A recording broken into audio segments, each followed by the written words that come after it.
ரிக்வேதம், யசுர்வேதம், சாமம், அதர்வண வேதம், 4 வேதங்கள். அந்த 4 வேதங்களும் கோடி வேதங்களாக பிரிந்து பூஜை பண்ணி பூட்டின கதவு. எத்தனை வேதம்? கோடி வேதங்கள். கோடி வேதங்கள் பூஜை செய்து தாளிட்டு போயிட்டாங்க. பல ஆண்டு காலமாக கதவு திறக்காததுனால அந்த ஊர் மக்கள்லாம் கதவை திறந்தா ஏதாவது கோவில் கோபுரம் ஏதாவது ஆகிடுமோ என்று பயந்து முறையாக வாசல் வெளியே வராமல் அருகில் ஒரு வாசல் ஏற்படுத்தி அந்த வழியில தான் தரிசனம் பண்ணி வந்தாங்க. ஞான சம்பந்த பெருமானும் நாவுக்கரசரும் பார்க்குறாங்க, இந்த மாதிரி வழியில நம்ம போகக்கூடாது, நம்ம நேர்வழியில தான் இறைவன் சென்று வணங்கணும்னு போற. பதியம் பாட சொல்ற அப்பர் சுவாமி, அப்பரே நீங்க பதியம் பாடுங்கன்ற பதியம் பாடுகிறார். பாடின கோடி வேதங்கள் பூட்டின கதவு பதிகம் பாடினவுடன் திருக்கதவு திறக்கிறது.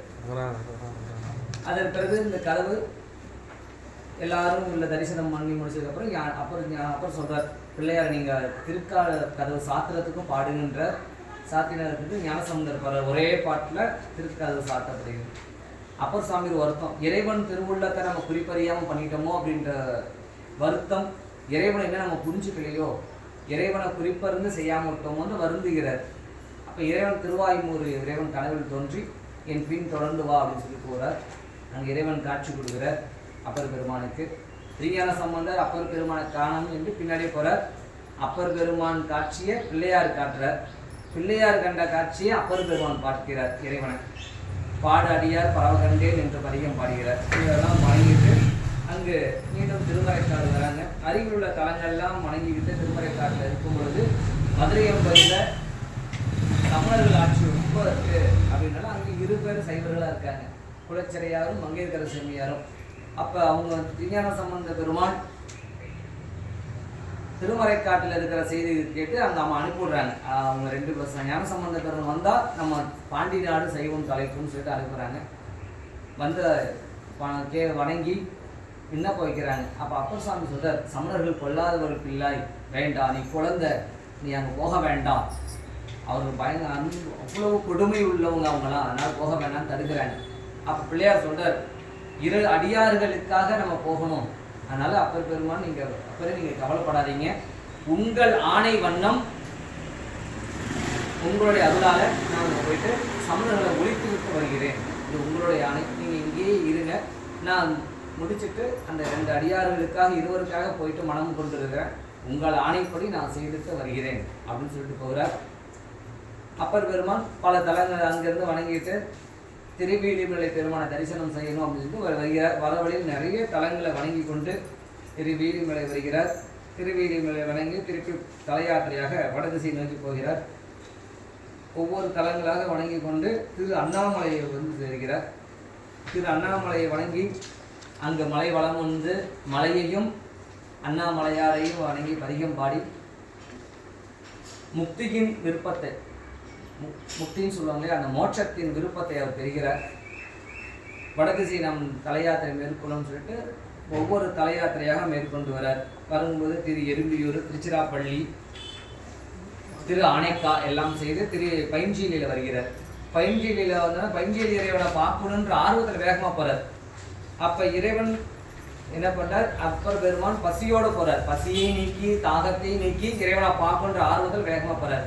அடியார் பசித்திற்கு ஆகாது அப்படின்னு சொல்லிட்டு சிவபெருமானே ஒரு அந்தனர் வடிவத்தில் அங்கே ஒரு குளத்தை உருவாக்கி, நந்தவனத்தை உருவாக்கி, ஒரு சாலை ஒன்று உருவாக்கி அங்கே பொதிசோர் வைத்து அப்பர் பெருமானை எதிர்கொண்டு அழைச்சி அப்பர் பெருமான் திருமோதூர் பண்ணுறார்.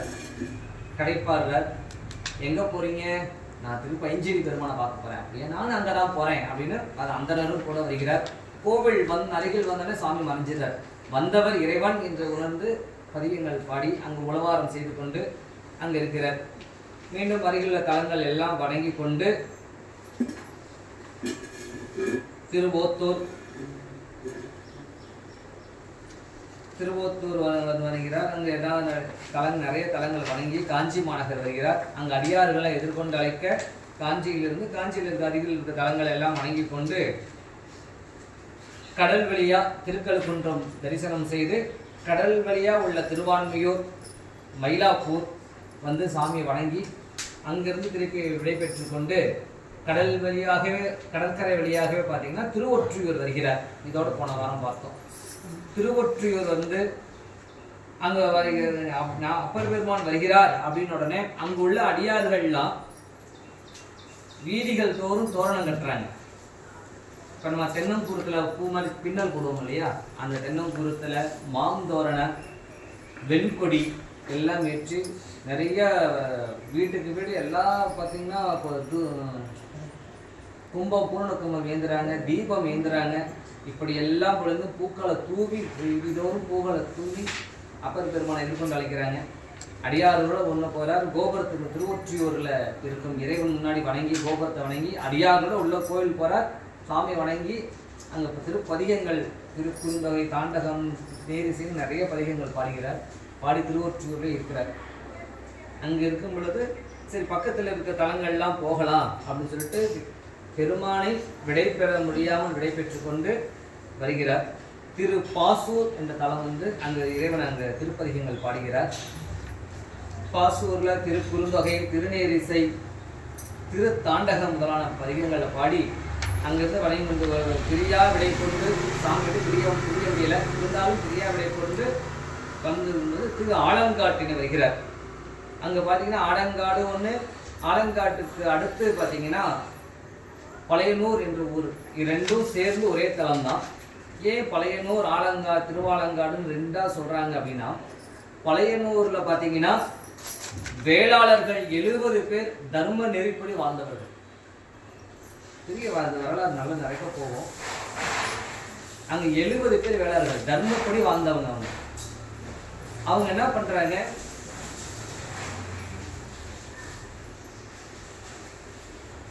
ஒருவன் வந்து தேடி வரான். அவங்களை தேடி தன்னை காப்பாற்றுங்க நீலி என்பவள் வந்து ஒரு பேய். ஏன் பேய் அப்படின்னு சொன்னோம்னா, அவள் பார்த்தீங்கன்னா முன் ஜென்மத்தில் நல்ல பெண்ணாக இருந்தாள். அவன் புருஷன் பார்த்தீங்கன்னா கொடுமை செய்வானான். அவளை கொடுமை செய்து அவனை செத்துட்டான். அவனால் அந்த பொண்ணு செத்துட்டான். செத்ததுக்கு அப்புறம் பார்த்தீங்கன்னா அவன் பேயா பிரிஞ்சிட்டு இருக்கான். இவன் காலம் முடிஞ்சு மறுபிறவி வரான். இப்போ இவன் மனைவி மக்களோட நல்லவனா வாழ்ந்துட்டு இருக்கிறான். மறுபிறவியில நல்லவனா வாழ்ந்துட்டு இருக்கிறான். அந்த நீலி என்ன பண்றா, இவன் முன் ஜென்மத்தில் கணவன், இவன் நம்மளை கொடுமை செய்தான், அதே கொடுமை பண்ணி அவனை கொல்லணும்னு துரத்துறான். வந்தவள் நீலி தான் நம்மளை துரத்துறான்றதை தெரிஞ்சுக்கிறான். தெரிஞ்ச உடனே எங்கே போய் காப்பாற்றணும், கடைசியில் பழையனூர் வந்து வேளாளர்களில் சரணடைஞ்சிடான். என் உயிரை காப்பாற்றுங்க, இந்த மாதிரி நீரின்ற பேய் என்னை துரத்தி கொல்ல வருது, நீங்கள் தான் என்னை காப்பாற்றணும் அப்படின்னு. எல்லாம் போய் பார்த்தாக்க ஒரு அழகான பெண்ணாக மாறி இருக்கிறார். இது என்னோட கணவனுங்க, என்னை ஏமாத்திரியை கூட வாழ மாட்டேன்னு சண்டை பண்ணிட்டு வராரு, நீங்கள் தான் என் கூட என்னை வந்து என் கணவனோட சேர்த்து வைக்கணும்னு அழுகுறான். அதை சொல்லுவாங்கல்ல, நீலி கண்ணீர் வடிக்காத அப்படிம்பாங்க பார்த்தீங்களா, அதுதான். அவங்க அழுகுந்த அழுகையில் அப்படியே மற்ற 70 வேளாளர்களும் அப்போ அந்த பொண்ணு தான் நல்லவளாட்டுக்கு இருந்த வீட்டில் ஒரு வீடில் வந்துட்டு தங்க வைக்கிறாங்க. எதா இருந்தாலும் காலையில் பேசுவேன், இல்லை சாமி நீங்கள் விட்டீங்கன்னா நீ கொன்றுவாவ, இப்போ பேய்வ பார்த்தீங்களா, என்ன பேய்கிற அப்படின்னா அப்படி கண்ணீர் வடிக்கிறா. அவர் கண்ணீரில் இந்த 70 பேருமே தர்ம நெறிப்படி வாழ்ந்த சத்தியவான்கள். அவங்களே நம்பிடுறாங்க, இல்லைம்மா பரவாயில்ல அப்படி நீ இரவு முழுவதும் இரு, நாளை காலையில் எதுவாக இருந்தாலும் பேசிக்கலாம்னு சொல்லி ஒரு வீட்டில் தங்க வச்சு கூட்டிகிட்டு காட்டிட்டு வந்துடுறாங்க. இதுதான் வாய்ப்புன்னா நீங்க என்ன பண்ணுறா, அவனை பொண்ணு சதைகளை கிழிச்சு பொண்ணு அவளை பழி தீர்த்துறான். அடுத்த நாள் காலையில் பார்க்குறாங்க, இதுக்கு உங்கள் உயிருக்கு நாங்கள் பொறுப்புப்பா அப்படின்னு வாக்குறுதி கொடுத்ததுனால மறுநாள் காலை பார்க்குறாங்க, அவன் ரத்த வெள்ளத்தில் கிடக்கிறான். பார்த்த உடனே அவன் சொன்னது தான் உண்மை, இந்த நீலி நம்மளை ஏமாத்திட்டா.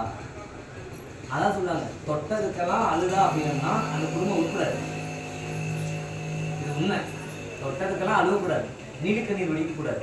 இவங்க அதை சொன்ன காரணம் என்னன்னா, எதுக்கெடுத்தாலும் அழுகிறது, கண்ணு பொத தண்ணி நிற்குதுங்க, நீலி கண்ணீர் வடிக்கிறாங்க அப்படிம்பாங்க. அந்த நீலி கண்ணீர் வடித்தோம் அப்படின்னா அந்த குடும்பம் ஆகாது, உருப்படாதுன்னு அர்த்தம். அதுக்குதான் அழுவக்கூடாது. அழுதுனால அந்த அவனுக்கு புருஷன் செத்தானா, அவனுக்கு வாக்குறுதி கொடுத்து அவனை காப்பாற்ற முடியாமல் போனதுனால வேளாளர்கள் 70 பேருமே தீ மூட்டி தன் தீயில வந்து அவங்க 70 பேரும் தன் உயிரை மாய்த்தாங்க. சொன்ன வாக்குறுதியை காப்பாத்துறதுக்காக, சொன்ன வாக்கை காப்பாத்துறதுக்காக 70 பேரும் தீயில இறங்கினாங்க. அந்த ஊர் பழையனூர். அது பக்கத்தில் ஆலங்காடு, ஆலமரங்கள் நிறைந்த காடு என்பதனால் திருவாலங்காடு. அங்க இறைவன் வந்து காளிக்கு போட்டி போட்டு 2 சிவபெருமானும் காளியும் போட்டி நடனம் ஆடுறாங்க. அங்க சுவாமி பார்த்தீங்கன்னா தன் காலை வந்து தூக்கி இருப்பார். தூக்கி ஊர்த்துவ தாண்டவம்னு சொல்லுவாங்க. திருவாலங்காடு பஞ்ச சபைகள்ல ரத்தின சபை திருவாலங்காடு. அந்த திருவாலங்காட்டில காரைக்கால் அம்மையார் முக்தி பெற்ற தலமும் திருவாலங்காட்டில் தான். அங்க திருவாலங்காட்டில வணங்கி சென்றாடும் தீர்த்தங்கால் ஆனார்தாமே அப்படின்ற தாண்டகம் பாடுகிறார். பாடி அங்கு இருந்து பல பதிகங்கள் பாடி கோவில உளவாரம் செய்து கொண்டு அங்கு சில நாள் அங்கே தங்குகிறார் திருவாலங்காட்டிலேயே. திருவாலங்காட்டிலேயே இருந்த பிறகு நாம் இனி வடதிசை நோக்கி போகணும் அப்படின்னு சொல்லிட்டு வடதிசை நோக்கி போகிறார். போகும் பொழுது திரு காரிகரை என்ற ஒரு தலம் வருகிறது. காரிகரை வணங்கி திரு காலத்தி மலையை போகிறார். காலத்தி மலையை போதுன்னா அந்த காலத்திக்கு முன்னாடி ஒரு ஆறு ஒன்று போகும், பொன்முகலியாறுன்னு பேர். அந்த பொன்முகலி ஆற்றுல குளித்தோமானால் அவர்களுக்கு ஞானம் தன்னை போல வந்து சேர்ந்துடும். ஞானம் தன்னை போல சேர்ந்துடும். என்ன ஞானம் அப்படின்னா முக்தி அடையக்கூடிய ஞானத்தை அது கொடுத்துருவான் இந்த பொன்முகலி ஆறு. இப்போ போனீங்கன்னா வந்து சாக்கடை மட்டும் தான் ஓடுது. அந்த காலத்தில பொன்முகலி ஆற்றுல தண்ணியே இல்லை. தண்ணிகள்லாம் பல ஆண்டுகள் ஆச்சு தண்ணியை பார்த்து. அந்த நதியில நம்ம குளித்து இறைவனை தரிசனம் பண்ணும்போது பார்த்தீங்கன்னா அவர்களுக்கு முக்தி என்பது உறுதியாயிடுது. அப்படி ஒரு ஞானம் அந்த நதியோட தன்மை அப்படி சிறப்பாகும். அப்படி பொன்முகலி ஆற்றிலே நீராடி அந்த தீர்த்தத்தில் வணங்கி நீராடிட்டு காலத்தியில போய் சுவாமி வணங்குறார். காலத்தை வணங்கி மலை மேல் ஏறுகிறார். கீழே கோவில் இருக்கு. வணங்கிட்டு மலை மேல் ஏறுகிறார். மலை மேல தான் குடிமித்தேவர் இருப்பார். கண்ணப்பனார் தொண்டு செய்தார் இல்லையா, தன் தன்னை அப்பினார் இல்லையா, அந்த கண்ணப்பனார் பூஜை செய்த மலையில இருக்கிறார் குடிமித்தேவர் அவருடைய திருநாமம். அந்த குடிமித்தேவரை பார்க்கறது என் கண்ணுடானே என்று பதியத்தை பாடி மலை மேலே ஏறி பதியம் பாடுகிறார். பாடி குடிமித்தேவரை பார்த்தா குடிமித்தேவர் நிற்கிறார். சிவபெருமான் குடிமித்தேவர் இருக்கிறார். அவருடைய வலது பக்கத்துல வில்லேந்திய பெருமானாக கண்ணப்ப நாயனாரும் காட்சி தருகின்றார். கண்ணப்ப நாயனாரையும் குடிமித்தேவரையும் இருவரையும் சேர்த்து இறைஞ்சி வணங்கி பல முதல் விழுந்து வணங்குறாரு. கண்ண தரதரையா தண்ணி ஊத்துது. சுவாமியும் காட்சி தரார், கண்ணப்ப நாயனாரும் காட்சி தரார் வலப்பக்கம். ஆக இருவரையும் பலமுறை விழுந்து விழுந்து வணங்குறார். கண்ணுடைய தரதரையா தண்ணி ஊத்திட்டே இருக்கு. பலமுறை விழுந்து வணங்குகிறார். வணங்கி அங்கே திருப்பி உளவாரம் செய்துட்டு அங்கே பல நாட்கள் அங்கே இருக்கிறார். அங்கே இருக்கும் அந்த வேட்கை தான் காலத்தி என்பது தென் கைலாயம். அப்ப தென் கைலாயத்துல இருக்கும் பொழுது அவருக்கு ஒரு காலத்தினாதர் ஒரு விருப்பத்தை கொடுக்குறார். இந்த தென் கைலாயம் இவ்வளோ ஆனந்தமா இருக்கு, மனம் குளிர்ந்து இருக்கு, உள்ளம் அவ்வளோ ஆனந்தமாக இருக்கு. வடகையிலேயும் ஒன்று இருக்கு. அப்ப அந்த வடகைலாயத்தையே நம்ம போய் பார்க்க வேண்டும் என்ற விருப்பம் காலத்தி மலையில இருக்கு. இப்ப ஞானசம்பந்த பெருமானும் திருக்காலத்தி வரும்பொழுது பார்த்தீங்கன்னா காலத்திலிருந்தே இந்திரநீல பருப்பதம், கேதாரம், கைலாயம் எல்லாத்தையும் பாடியிருப்பார். நம்பியாரூரும் அதே மாதிரி பாடியிருப்பார். எங்க காலத்தில் இருந்த வண்ணமே கேதாரம் பாடியிருப்பாங்க, கைலாயம் பாடியிருப்பாங்க, அநேகரங்காவதம் பாடியிருப்பாங்க, இந்திர நீல பருப்பதம் பாடியிருப்பாங்க. எல்லாம் வடதிசையில தான் இமயமலை சாமந்ததாக எல்லாம் பாடியிருக்கிறாங்க. அப்பர் பெருமானுக்கு வடகையில போய் கைலைநாதனை பார்க்கணும்னு ஒரு ஆசை. சரின்னு அந்த விருப்பம் அதிகமாக காலத்தில பெருமானை வணங்கிட்டு உத்தர திசைனா வடக்கு திசை வழியாக பயணத்தை மேற்கொள்கிறார். போகும் பொழுது நிறைய மலைகள், காடுகள், நதிகள் எல்லாம் கடந்து போய்கிட்டே இருக்கிறார். இப்போ அவர் இருப்பது எந்த தமிழ்நாட்டை தாண்டி ஆந்திராவில் இருக்கிறார். காலத்தி மலை ஆந்திரா தானே, ஆந்திராவில் இருக்கிறார். அது காலத்தி மலை வந்து இப்படியே போய் பல மலைகளையும் நதிகளையும் காடுகளையும் கடந்து போய்கிட்டு இருக்கிறார். திருப்பருப்பதம் என்ற மலை வந்து சேர்றார். திருப்பருப்பதம் என்றது ஸ்ரீசைலம். இப்போ வந்து ஸ்ரீசைலம் சொல்லுவாங்க. அதுதான் திருப்பருப்பதம். அந்த தலத்துக்கு வரும்போது அந்த தலத்துல தேவர்கள், இயக்கர்கள், சித்தர்கள், கிண்ணறர், தேவ சாதியினர், பூதங்கள், யட்சர், இந்த மாதிரி உள்ள நாக உலகத்தவர் இவங்கெல்லாம் தினசரி வந்து இறைவனை வணங்குறாங்கன்னா திருப்பருப்பதத்தில். அதுக்கு ஒரு பாட்டையை கொடுத்துருக்குறாங்க. தினசரி இத்தனை பேரும் அந்த திருப்பருப்பதத்து இறைவனை வந்து வணங்குறாங்க அப்படின்னு அந்த இதுவரை வணங்கி அந்த திருப்பதிகங்கள் நிறைய பாட்டில் பாடி அங்கே இறைவனை வணங்கி சில நாட்கள் அங்கிருந்து வணங்கி கொண்டு திருப்பி விடைபெற்று போகிறார். அந்த தெலுங்கு நாட்டை கடந்து கன்னட நாட்டுக்கு வரார். கன்னட நாட்டுக்கு வந்து சேருகிறார். கன்னட நாடு வரும்போது அங்கே நிறைய அங்கெல்லாம் இப்பயும் பார்த்தீங்கன்னா நம்ம போகும்போது பார்த்தீங்கன்னா வெறும் காடாக தானே இருக்குது, ஊர் செழிப்பாகவே கிடையாது. அப்போ அந்த அப்பர் பெருமான் காலத்தில் எப்படி இருந்திருக்கும், வெறும் காடு. அந்த காடு மலை நதி இதெல்லாம் கடந்து போய் கொண்டிருக்கிறார். இலாட பூமி வந்திருக்கிறார். இலாட பூமின்றது வங்காளதேசம். இலாட பூமியை வந்து அங்கு அதை தாண்டி மத்திய பிரதேசம் வருகிறார். மத்திய பிரதேசத்தையும் தாண்டி கங்கை அணைந்து செல்லும் இரு நதிகள் வாரணை அசி என்ற இரு நதிகள் ஒன்று சேர்ந்தது தான் வாரணாசி. அந்த வாரணாசியை வந்து வணங்கி நீராடிவிட்டு விஸ்வநாத பெருமானை தரிசனம் செய்து அங்கு விருப்போடு இருக்கிறார். இதுவரைக்கும் அவர் அடியார்களோட வரார். அப்பர் பெருமான் கூட பல ஆயிரம் அடியார்கள் இருக்கிறாங்க. அந்த ஆயிரக்கணக்கான அடியார்களும் காசி வரைக்கும் வராங்க. சொல்றார், இனி நீங்க இங்க வர வேண்டாம், இனி கடுமையா இருக்கும். கைலி வந்துட்டு எனக்கு பெரிய யாத்திரை இது, இனி நீங்க இவ்வளவு தூரம் வர இயலாது, நீங்க இங்கேயே இருங்கன்ட்டு தன்னோட வந்த அத்தனை அடியார்களையும் காசியோடவே நிறுத்தியிருக்கிறார். இதுக்கு மேல் நீங்க வர வேண்டாம், ரொம்ப சிரமம் அப்படின்னு நீங்க வர வேண்டாம்னு சொல்லிட்டு, ஏன்னா அவருக்கு தெரியும் ஞானி இல்லையா, நீ வர வேண்டாம், இங்கே இருந்து காசியிலே எல்லா அடியார்களையும் விட்டுட்டு அவர் மட்டும் போகிறார். இரவு பகலாக போகிறார். பெரிய காடு, கடுமையான காடு, சாதாரண காடு இல்லை, கடுமையான காடு. இப்போ இது வரைக்கும் வந்த காடெல்லாம் சாதாரண காடுகள் தான். இது கடுமையான காடுகளை தாண்டி போறார். இரவு பகல் பார்க்காம போறார். இறைவனை கைலைநாதனை பார்க்கணுன்ற விருப்பத்தோட சாப்பாடை விட்டுடுறார்.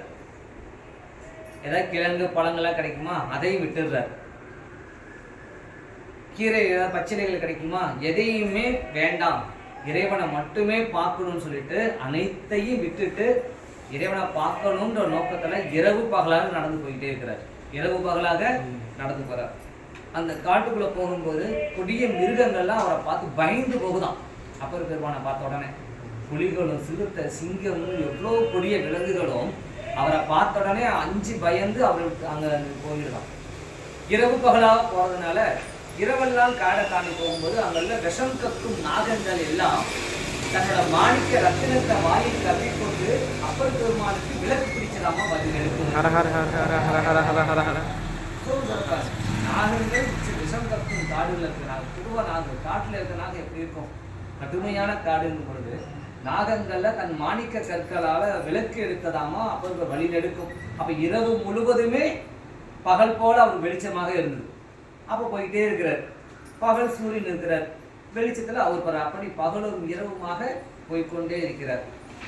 போனோடனே அடுத்து வெஞ்சுரம்னு வருது. பாலைவனம். பாலைவனம் கடுமையான பாலைவனம். பார்த்தீங்கன்னா பாலைவனத்துல பாலைவனுடைய பூமியெல்லாம் பொழந்து வெடிப்புட்டு கிடக்கு. நம்ம குக்கர்ல ஆவி வந்துச்சுன்னா அந்த விசில் எப்படி அந்த அனல் பறக்கும், அந்த மாதிரி அந்த பாலைவனத்துல இருக்க பூமி வந்து மண்ணால வெடிப்புட்டு இருக்கு. அந்த வெடிப்புகள்ல அந்த மாதிரி அவ்வளவு வெப்பத்தால அனல் பறந்துட்டு இருக்குதான். எப்படிங்க அவ்வளோ நம்ம நெருப்பு பட்டா கூட அந்த பொண்ணு சொல்லுன்னு தெரிஞ்சுக்காது. ஆனா அதோட ஆவின்னு சொல்லுவோம்ல, மத்திய வந்து அந்த ஆவி பட்டாதான் அந்த எரிச்சல் தாங்க முடியாது, ரொம்ப அவஸ்தைப்படுவோம். அந்த மாதிரி ஆவி நெருப்பு புகையானது அந்த பாலைவனம் ஃபுல்லா அப்படியே தக்க தக்க தக்க தக்க தக்கன்னு ஆவி பொங்கிட்டு இருக்குதான். தேவர்களே அஞ்சுவாங்களாம் அந்த பகுதியில போகிறதுக்கு, மாநிலங்களால போகவே இயலாது. தேவர்களே அஞ்சுவாங்க அப்படின்னா தேவர்களே அஞ்சக்கூடிய அந்த வழியில இவர் போறார். அந்த வழியை பார்க்கல, அந்த சூட்டை அவ்வளோ அனல் கொந்தளிச்சிட்டு இருக்குது, அப்படியே ஆவி பறந்துட்டு இருக்குது அனல். அதையெல்லாம் பார்க்காம இறைவன் அவரோட உள்ளம் இறைவனை பார்க்கணும், கைலைநாதனை பார்க்கணுன்ற பெரும் விருப்பத்தோட மட்டுமே ஒரே நோக்கத்துல போயிட்டு இருக்கிறார். போகும்போது அந்த வெறும் ஜுரத்துல என்ன ஆகுது, கால்கள் தேய்ந்து தேய்ந்து தேய்ந்து கணுக்கால் வரைக்கும் தேய்ந்துருச்சு. பாதம் இல்லை, பாதங்கள் தேஞ்சு கணுக்கால் சூழலாம் முட்டி, கணுக்கால் முட்டி இருக்கு இல்லையா, அந்த முட்டிக்கு மேல தேஞ்சு போயிடுது. தேஞ்சுட்டே ரத்தமா ஊத்துது. அப்படியே நடந்து போற ரத்தமா ஊத்திட்டு இருக்கு. அந்த எலும்புல இருந்து அந்த ஊத்திட்டு இருக்கு. ரத்தம் சதைக்கு ஊத்திட்டு போற அந்த வலி அவருக்கு தெரியல, ரத்தம் சுத்தி போகிறது தெரியல. நாங்களாம் அப்படிலாம் பண்ணவே மாட்டோம். ஊசி குத்திச்சு, ஐயா இன்னைக்கு நான் வழிபாட்டுக்கு வரமாட்டேன், நான் கோயிலுக்கு வரமாட்டேன், நம்ம ஓடிடுவோம். ஊசி குத்தினாலே முள்ளு குத்தினாலே என்ன பண்ணுவோங்க, நம்ம நிலை அதானே. முள்ளு குத்திச்சிங்க ஐயா, நான் இன்னைக்கு வழிபாட்டுக்கு வரல. ஐயா முள்ளு குத்திச்சிங்கன்னா நீ கோவிலுக்கு வரல. ஐயா எனக்கு சளி பிடிச்சிருச்சு, ஐயா எனக்கு தலை வலிக்குது. நம்ம உடம்புல ஏற்படுற சின்ன சின்ன விஷயங்களுக்கு, ஐயா நான் சரியாக தூங்கலை, பஸ்ஸில் கண் விழிச்சு வந்தேன், அலைஞ்சேன், எனக்கு என்னால் வந்துட்டு வர முடியாதுங்க, எனக்கு என் தூக்கம் தான் முக்கியம், நம்ம ஓடிடுவோம்.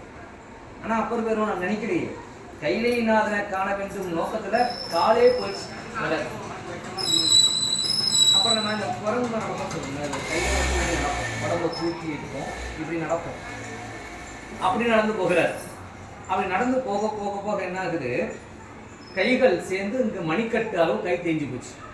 இல்லை, மணிக்கட்டு கீழே கை கிடையாது, கால் கணுக்காலுக்கு கீழே மேலே கால் இல்லை, கால் கீழே பாதம் கிடையாது, கணுக்கால் வரைக்கும் தேஞ்சு போச்சு. கையில் நடக்கிறார், கைகள் மணிக்கட்டு வரைக்கும் கைகள் தேஞ்சு, அந்த வெஞ்சுரமானது வெப்பம் வந்து உருக்கி எல்லாத்தையும் இது உள்ள தூரம் கை இல்லை, 2 கை இல்லை, அப்படி போகிறார்.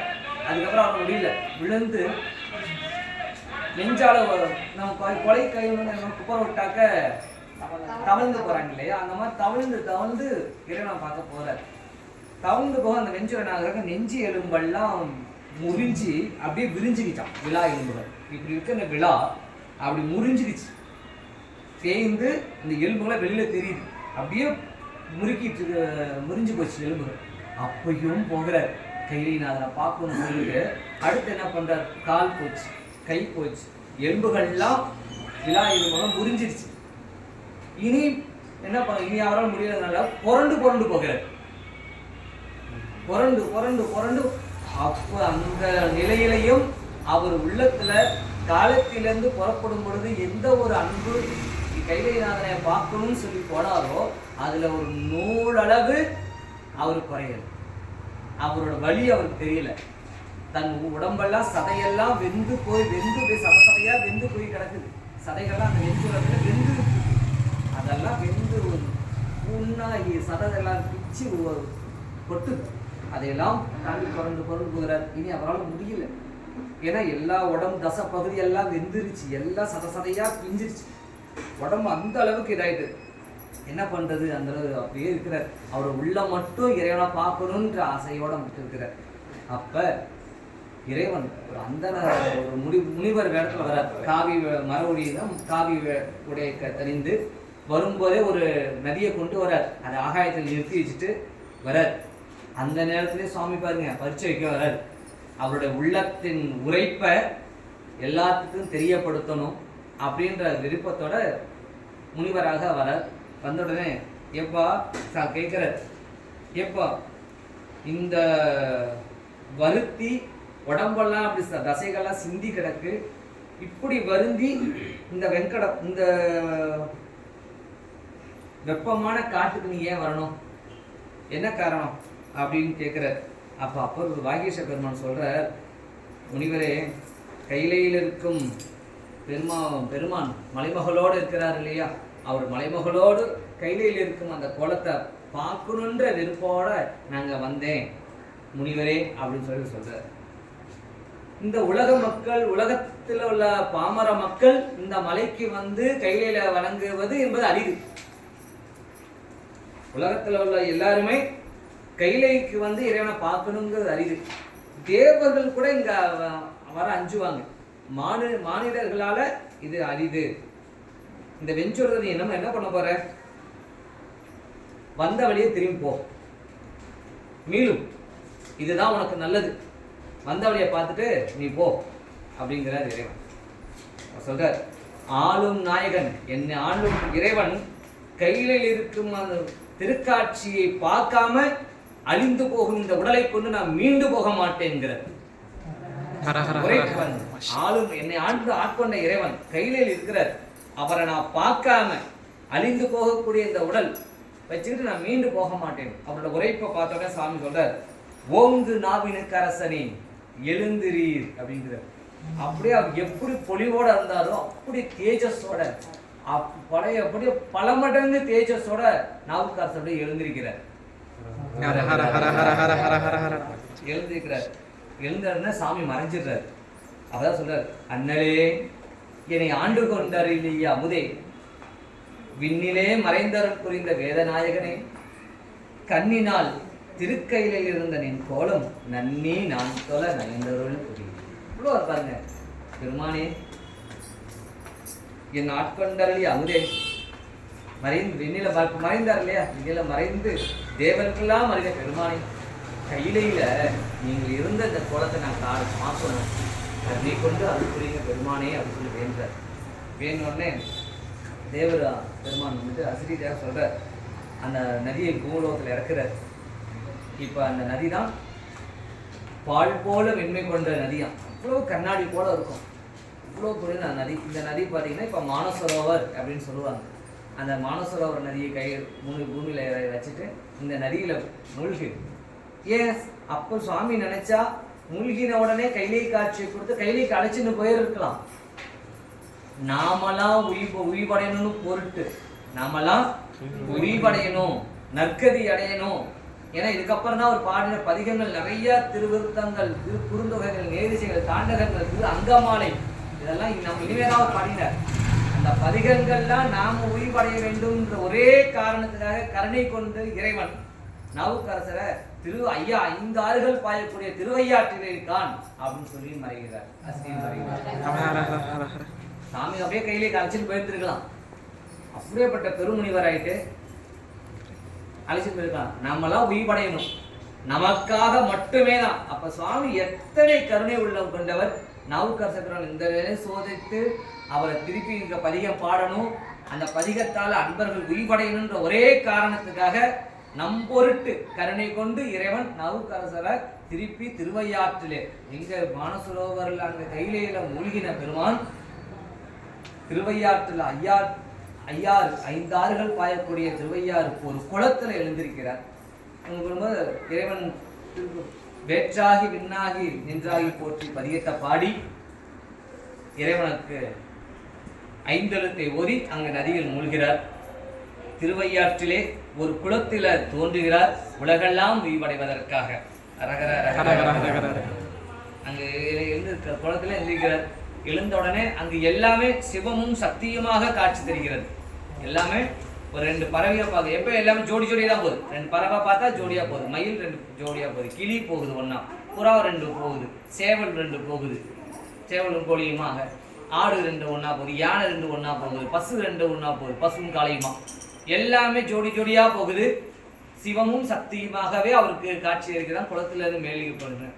அப்படியே எல்லாத்தையும் பார்க்க, எல்லா உயிருக்குள்ளேயும் எல்லாத்துலயுமே சிவம் சக்தியாக காட்சி தராங்களே அப்படின்னு எல்லாருமே ஒன்றாகவே போகிறத பார்த்து சந்தோஷத்தோட கையில திருவையாற்று கோவில் வாசல்ல போறார். கோவிலாக இருந்த திருவையாற்று கோவில் அப்படியே கோவில் மறைஞ்சி 7 உலகத்துக்கு அப்பால் என்று சொல்லக்கூடிய அந்த பெருங்கையிலையாக அந்த கோவில் மாறுகிறது. இவர் பார்த்தா இங்க கையில தரிசனம் பண்ணியிருப்பார். ஆனா இந்த கையிலையை விட 7 உலகங்களுக்கு மேல் இருக்கும் கையிலையாக இந்த ஐயாத கோவில் மாறி கையிலையாக மாறிடுது. இன்னும் போகிறார். பிரம்மாவும் விஷ்ணுவும் தேவர்களும் முதல் வரிசையில் நின்று இறைவனை போற்றி செஞ்சுட்டு இருக்கிறாங்க. அடுத்து தாண்டி வரார். வேதங்கள் எல்லாம் இறைவனை போற்றி செஞ்சு கொண்டு இருக்கிறது. அதுக்கடுத்து வரார் முனிவர்கள், சித்தர்கள், இயக்கர்கள் எல்லாம் அவங்களா பாடிட்டு இருக்கிறாங்க. அதுக்கடுத்து வரார் புண்ணிய நதிகள் எத்தனை இருக்கிறதோ அத்தனை புண்ணிய நதிகளும் இறைவன் புகழை பாடிக்கொண்டு இருக்கிறது. அப்படி இறைவன் புகழும் தேவர்களும் முனிவர்களும் சித்தர்களும் தேவ சாதின வேதாள பூதகணங்கள் எல்லாம் இசை பாடிக்கொண்டு அங்க இருக்கிறாங்க. இதெல்லாம் கடந்து வர வந்தாக்க சாமி முன்னாடி சாமி தாங்கி கொண்டிருக்கும் இடபத நந்திய பெருமான் இருக்கிறார். நந்திய பெருமான் அப்படியே பார்க்கிறார். அப்படியே குளிர்ந்து இருக்குது அந்த இடம். ஏன் அப்படின்னா வெள்ளி மலையாக சுவாமி இருக்கிறார். அந்த வெள்ளி மலை மேல ஒரு மரகத கொடி போன்ற எப்படி இருக்குமோ அப்படி அம்பாள் வெள்ளி மலையாக இறைவனும் அதில் சாமி அம்பாள் மரகத கொடியும் போல அப்படியே மனசு குளிர்ந்து உள்ளம் குளிர்ந்து அப்படி பார்க்கிறாரு.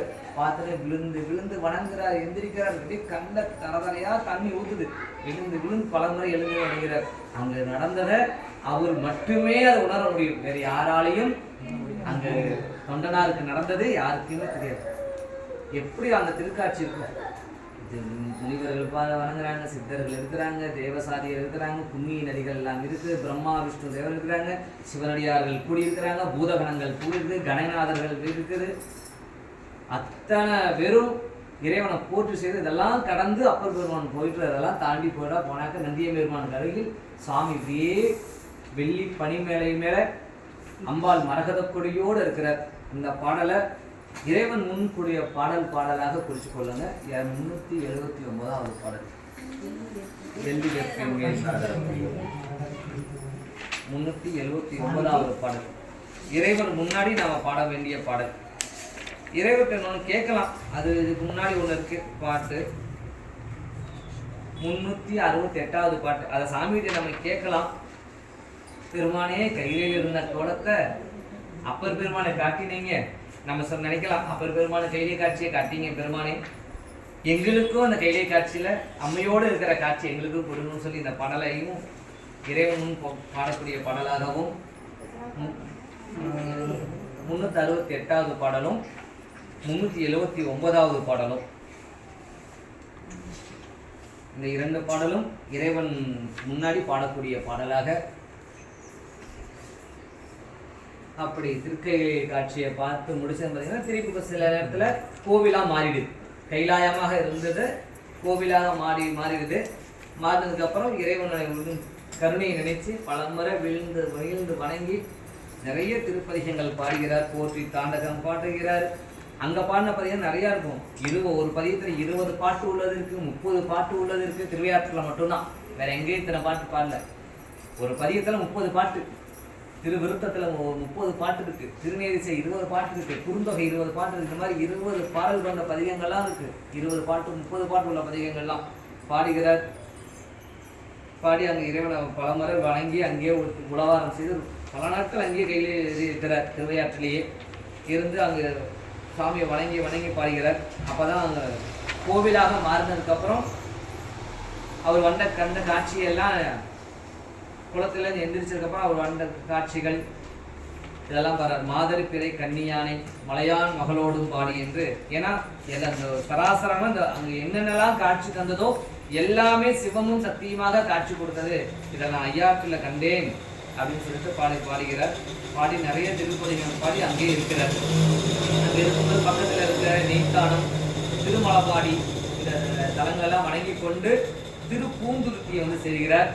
பூந்துருத்தில் பெருமானுடைய பொய்யிலியப்பர் இறைவன் திருநாமம், அந்த பொய்யிலியப்பரை வணங்கி கண்டு கொண்டேன்னு சொல்லி பாடிட்டு நாம் இறைவனோட திருவடியில் நம்ம இருக்கணும்னு சொல்லிட்டு திருப்பதிகளை பாடி நிறைய தாண்டகம், திருவிருத்தம், நேரிசை, திரு அங்கமாலையில் அங்கே பாடினது தான். திருப்பூந்துருத்தியில் திரு அங்கமாலை போன நிறைய திருப்பதிகங்கள் அங்கே பாடி பல வகை தாண்டகம், தனித்தாண்டகம், அடவு திரு தாண்டகம், போற்று தாண்டகம், திரு அங்கமாலை போன்ற எல்லையில்லா திருப்பதிகளை பாடி திருப்பூந்துருத்திலே இருக்கிறார். இதோட இந்த அமர்வு நிறைவுபடுகிறது. பூந்துருத்தி ஏன்னா அடுத்தது பாடலில் பார்த்தீங்கன்னா பிள்ளையாருடைய 3வது சந்திப்பு. விஞ்ஞான சம்பந்தர் கூட அடுத்த வாரம் பார்த்தீங்கன்னா 3வது சந்திப்பு வந்துடும். அதுக்கு அடுத்து சாமி இத்தனை பதிகங்களுக்காகவே நமக்கு அப்பர் பெருமானை கொடுத்துருக்கிறார். திரு அங்கமாலையார் என்னென்ன பதிகங்கள் இருக்கோ சிறப்பான பதிகங்களுக்காகவே நமக்கு அப்பர் பெருமானை நமக்காகவே அனுப்பியிருக்கிறார். பெருமானை வணங்கியிருந்து அடுத்த அமர்வில் அப்பர் சுவாமியுடைய சரிதம் நிறைவு பெறும். அதுக்குள்ள முடிக்க போகுது அப்பர் சாமி சரிதம்ங்கிறது கொஞ்சம் இதாக இருக்கு. ஒரு பதிய குறிப்பாளர் சொன்னோம்ல, பதிய குறிப்பு